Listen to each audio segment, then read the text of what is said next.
एक बड़ी खबर देहरादून में एक बार फिर से अंकिता हत्याकांड की गूंज सुनाई दी है और इस मामले को लेकर अब राजनीति पहले भी खूब हो रही थी, लेकिन इस बार उत्तराखंड के पूर्व मुख्यमंत्री हरीश रावत धरने पर ही बैठ गए। इसके पीछे की वजह क्या है वो जानने का प्रयास करेंगे। हमारे साथ हमारे संवाददाता नासिर हुसैन जुड़ेंगे। गांधी पार्क में उपवास पर बैठ गए हैं उत्तराखंड के पूर्व मुख्यमंत्री हरीश रावत। 2 दिन के धरने पर बैठे। पहले से ही उन्होंने ये ऐलान कर दिया था कि वो धरने पर बैठेंगे। हरीश रावत ने फेसबुक पोस्ट भी किया है, वो फेसबुक पोस्ट भी दिखाएंगे और साथ ही उन्होंने अपील भी की है राजनीतिक और गैर राजनीतिक संगठनों से कि उनका सहयोग करें। सहयोग की अपील उनकी ओर से की गई है, लेकिन इस मामले को लेकर अपडेट भी क्या है वो भी जानकारी हमारे संवाददाता नासिर हुसैन आपको देंगे। लेकिन फिलहाल उससे पहले ये फेसबुक पोस्ट देख लीजिए आप हरीश रावत का, जिसमें उन्होंने अंकिता की फोटो भी लगाई है और कुछ बातें भी अपनी ओर से लिखी है। नासिर हुसैन हमारे साथ, हमारे संवाददाता इस वक्त देहरादून से सीधे जुड़ चुके हैं, उनसे हम बातचीत करते हैं। नासिर, दर्शक जानना चाहते हैं कि ऐसा क्या हुआ कि अंकिता हत्याकांड मामले को लेकर हरीश रावत को धरने पर बैठना पड़ा? क्यों राजनीतिक और गैर राजनीतिक संगठनों से अपील भी कर रहे हैं कि उनका सहयोग भी करें? ऐसा क्या हुआ?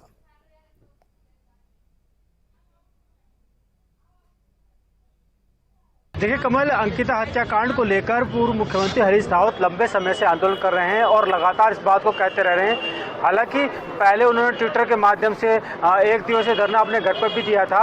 अब उन्होंने साफ तौर पर यह कहा है कि जब तक अंकिता को न्याय नहीं मिलता है तब तक वो इस आंदोलन को और ज़्यादा तेज करेंगे।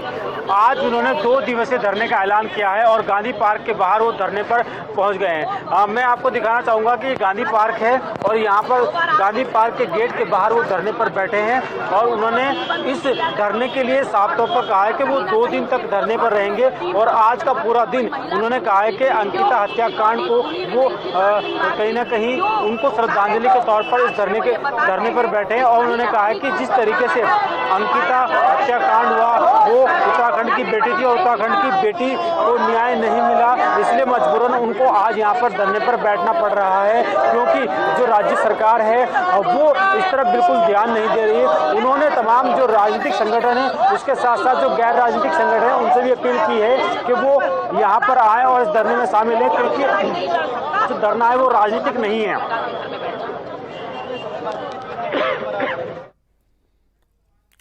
बातचीत करने की कोशिश कीजिए, वहां पर कांग्रेस के कार्यकर्ता भी मौजूद होंगे और बाकी लोग भी मौजूद हैं, हरीश रावत भी दिखाई दे रहे हैं। एक बार कोशिश कर सकते हैं बातचीत करने की। नासिर, क्या चाहते हैं ये लोग? बिल्कुल, हम तमाम लोगों से बातचीत करने की कोशिश करेंगे। महिलाएं भी उनके साथ आई हैं और बहुत सारे कांग्रेसी कार्यकर्ता हैं। आप बताइए किस तरीके से देखते हैं इस चीज को? हम इस कैसे देखते हैं, ये जो अंकिता हत्याकांड का जो मामला है ये बिल्कुल भी सही नहीं है। जिस तरह इसको सरकार नजरअंदाज कर रही है ये सब ठीक नहीं है। नार्को टेस्ट भी आप 3 महीने बाद क्यों करा रहे हो? आपने तुरंत क्यों नहीं कराया नार्को टेस्ट? ये इतना संवेदनशील मामला था, ये पूरे विश्व में प्रसिद्ध हो रहा था। उत्तराखंड जिसके लिए शर्मसार हो रहा था, किरकिरी उत्तराखंड। हम लोग पूछना चाहते हैं राज्य सरकार से कि कैसे बुलडोजर चला दिया जाता है, किसके आदेश से चला दिया जाता है? कोई जांच नहीं होती है, आग लगा दी जाती है उसके रूम में, कोई जांच नहीं होती है। सरकार कर क्या रही है? और प्रेमचंद अग्रवाल जी अपने आप को महसूस करने में प्रशासन में होते हुए भी क्या बोल रहे हैं कि वीआईपी रूम है। आप वीआईपी का नाम बता नहीं रहे हैं, वीआईपी रूम को कह के वीआईपी रूम है। तो ये सब चीजें जो है हिला हवाली जो उत्तराखंड जो है, उत्तराखंड महिलाओं के लिए है। उत्तराखंड किस तरीके से महिलाओं ने दिया, वहीं उत्तराखंड में इस महिलाओं का अपमान होना बहुत निंदनीय है और सरकार की मौन रहना इस मुद्दे पे मौन स्वीकृति है इस भ्रष्टाचारों को बढ़ावा देने के। और भी कांग्रेस के तमाम नेता हैं, उनसे बात करेंगे, वरिष्ठ नेता हैं, इनसे बात करेंगे। आप बताइए किस तरीके से देखते हैं, क्योंकि हरीश रावत जी अंकिता हत्याकांड को लेकर लंबे समय से आंदोलन कर रहे हैं। वीआईपी का नाम की बात कही जा रही नहीं, लेकिन बताया नहीं जा रहा।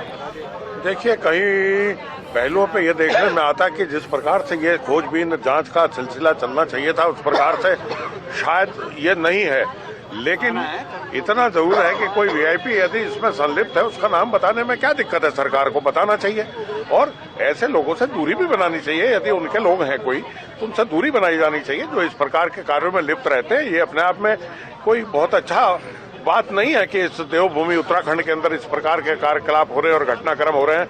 वो बेटी अपने माँ बाप की बेटी नहीं, वो पूरे उत्तराखंड की बेटी है आज, जो कि आज हम लोगों के मध्य नहीं है। लेकिन बात यही है कि उसको इंसाफ मिलना चाहिए। आपको लगता है कि इंसाफ मिला या नहीं मिला? क्योंकि जो एसआईटी ने रिपोर्ट दी है उसमें तमाम तथ्य हैं, जो मुलजिम है वो जेल चले गए हैं, तो क्यों लगता है कांग्रेस को कि भी इंसाफ नहीं मिला? देखिए, वो मेरे संज्ञान में नहीं है क्या एसआईटी ने क्या रिपोर्ट दी है, लेकिन जैसा कि मैं आए बगाए देखता हूँ, पढ़ता हूँ समाचार पत्रों में और सुनता हूँ, तो मुझे लगता है कहीं ना कहीं कुछ खामियां और कमियां जरूर हैं उसमें, उनको दुरुस्त किया जाना चाहिए। न्याय मांगने की बात है और न्याय मांगना हर एक नागरिक का अधिकार है, किसी के प्रति भी हो चाहे।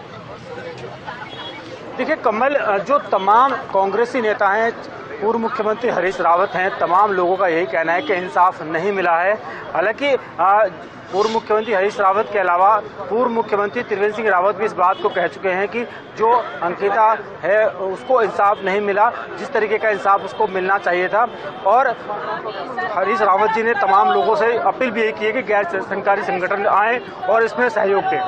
नासिर, काफी नारेबाजी भी हो रही है। हरीश रावत, अगर आप तस्वीरों में उनको दिखा सकें और उनसे भी बातचीत करने की कोशिश कर सकें, या फिर वो बातचीत नहीं करना चाहते फिलहाल धरने पर बैठे हुए?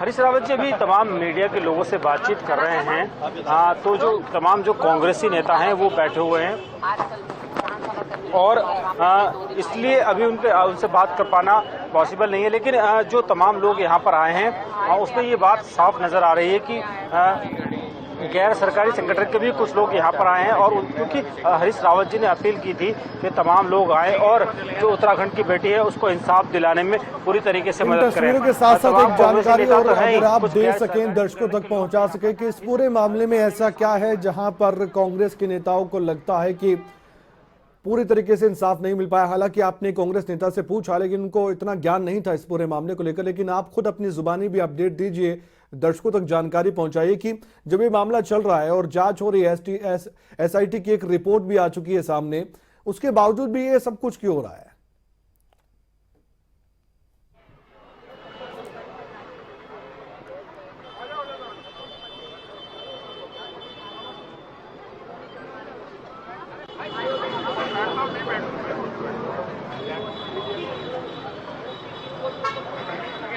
जी, तो तस्वीरें हम दिखा रहे हैं आपको देहरादून से। नासिर हुसैन हमारे संवाददाता हमारे साथ जुड़े हुए थे, जो कि ये तस्वीरें आप तक पहुंचा रहे हैं। हरीश रावत जो कि उत्तराखंड के पूर्व मुख्यमंत्री हैं, वो इस समय धरने पर बैठे हैं। नासिर, मेरी आवाज आप तक पहुंच पा रही है?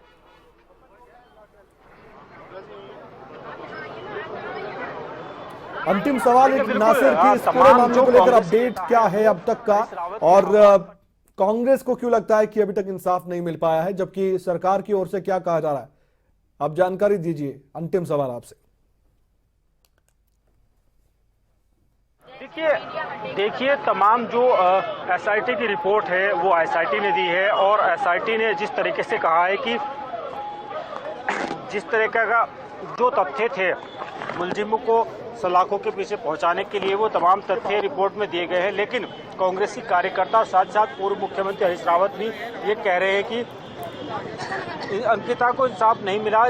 जो खास तौर पर जो वीवीआईपी का नाम है वो नहीं बताया गया। अगर वीवीआईपी का नाम बताते चार्जशीट में वो भी होता। और साथ साथ जिस तरीके से सदन में विपक्ष के सवाल पर सरकार ने जो जवाब दिया था उसमें ये कहा था कि जो वीवीआईपी के नाम की बात कही जा रही है, उसमें कोई वीवीआईपी नहीं था, सिर्फ एक कमरा है, उसको वीवीआईपी कमरा कहा जाता है। तो इस पर कहीं ना कहीं कांग्रेसी आहत नजर आ रहे हैं। और पूर्व मुख्यमंत्री हरीश रावत ने भी कहा है कि अगर सरकार को इस तरह का जवाब दे रही है तो वो कहीं ना कहीं अंकिता के साथ इंसाफ नहीं है, क्योंकि इसमें कहीं ना कहीं कोई ना कोई वीवीआईपी जरूर शामिल था और उसका नाम सरकार को और पुलिस को बताना चाहिए था कि आखिरकार कौन वीवीआईपी था, और ऐसे दोषी के खिलाफ भी कार्रवाई होनी चाहिए थी। जी नासिर, बहुत बहुत धन्यवाद, आपने जानकारी दी और बताया कि कांग्रेस का धरना प्रदर्शन कह सकते हैं कांग्रेस के नेताओं का भी है, और उत्तराखंड के पूर्व मुख्यमंत्री हरीश रावत इस समय अंकिता के लिए इंसाफ मांग रहे हैं और 2 दिन के धरने पर बैठे हैं। जो भी अपडेट होगा आप तक हम पहुंचा